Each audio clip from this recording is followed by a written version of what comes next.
নমস্কার বন্ধুরা, cooking with Soma কিচেনে আজকের রেসিপিতে আপনাদের সবাইকে স্বাগত জানাচ্ছি। আমি এখানে একটা কড়াইতে কিছুটা সর্ষের তেল নিয়ে নিয়েছি।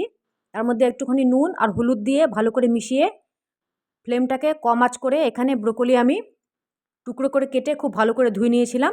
সে ব্রোকলিগুলোকে হালকা লাল হওয়া পর্যন্ত এখানে ভাজা ভাজা করলাম কম আঁচে।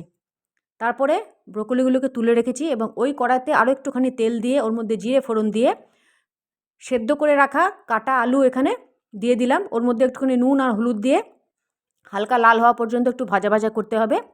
ভাজা ভাজা হয়ে গেছে। এর মধ্যে কিছুটা আমি মটরশুঁটি ছাড়িয়ে রেখেছিলাম, সেই মটরশুঁটিটা এখানে দিয়ে দিলাম। মটরশুঁটিটা দিয়ে দেওয়ার পর এখানে আরও একবার নাড়াচাড়া করতে হবে কম আঁচে। বন্ধুরা, এই পুরো প্রসেসটা কম আঁচে করলে ভালো রান্না হবে। এর মধ্যে আমি একটা মিক্সিং জারে কিছুটা মশলা পেস্ট করেছিলাম। ধনে জিরে গুঁড়ো, 2 রকমের লঙ্কা গুঁড়ো, 1 ইঞ্চ আদা, একটা টমেটো আর হলুদ দিয়ে ভালো করে পেস্ট করে নিয়েছিলাম। ওই পেস্টটা এখানে আলুর মধ্যে দিয়ে দিলাম। তারপরে কম আঁচে খুব ভালো করে নাড়াচাড়া করতে হবে, মানে কষাতে হবে। তো এখানে আমি কম আঁচে নাড়াচাড়া করে আমি ঢাকা দিয়ে দিয়েছি। ঢাকা সরিয়ে দেখা যাচ্ছে এখানে জলটা শুকিয়ে গেছে। তো এর মধ্যে মিক্সিং জারে একটুখানি জল দিয়ে জারটাকে ঝাঁকিয়ে সেই জলের কিছুটা অংশ এখানে দিলাম, বাকিটা রেখে দেবো, পরে লাগবে। আরও একবার ভালো করে আমি মশলাটাকে কষিয়ে নিলাম। তারপরে কষাবার পর আমি এখানে ঢাকা দিয়ে দিলাম। দেখুন জলটা শুকিয়ে গেছে। এর মধ্যে আরও একটুখানি নুন দিতে হয়েছে। নুন দেওয়ার পর খুব ভালো করে এখানে মেশাতে হবে।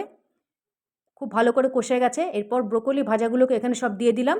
তারপরে খুব ভালো করে ভাজা ভাজা করে এখানে কষাতে হবে। আরও একবার এখানে ব্রোকলিগুলোর সাথে এবার মশলাটাকে কষাতে হবে। তো তার জন্য এখানে একটুখানি জল দিতে হবে। জল দিয়ে খুব ভালো করে মিশিয়ে আরও একবার এখানে রান্না করতে হবে, যাতে ব্রোকলিগুলো এখানে ভালো সেদ্ধ হয়ে যায়। তো তার জন্য আমি এখানে একটুখানি ঢাকা দিয়ে দিয়েছিলাম। ঢাকা সরিয়ে বন্ধুরা দেখা গেছে যে ব্রোকলিটা সেদ্ধ সেরকম হয়নি, কারণ মার্কেটে আমি বড় সাইজেরই ব্রোকলি পেয়েছি। তো তার জন্য এখানে ব্রোকলিটাকে ভালো করে নাড়াচাড়া করে আরও একটুখানি এখানে জল অ্যাড করতে হবে। তো ওখানে আমি জল এখানে অ্যাড করলাম। তারপর ভালো করে মিশিয়ে বাকি জলটাও দিয়ে দিলাম। ভালো করে মিশিয়ে একটু নেড়ে কম আঁচে ঢাকা দিয়ে দিলাম যতক্ষণ না ব্রোকলিটা সেদ্ধ হয়ে যায়। বন্ধুরা, এই রেসিপিটা বাড়িতে অতি অবশ্যই বানাবেন, কমেন্টে জানাবেন কেমন হয়েছে। আর খুব ভালো এটার ঝোল, মানে ব্রোকলি ঝোলটার টেস্ট খুব ভালো হয়।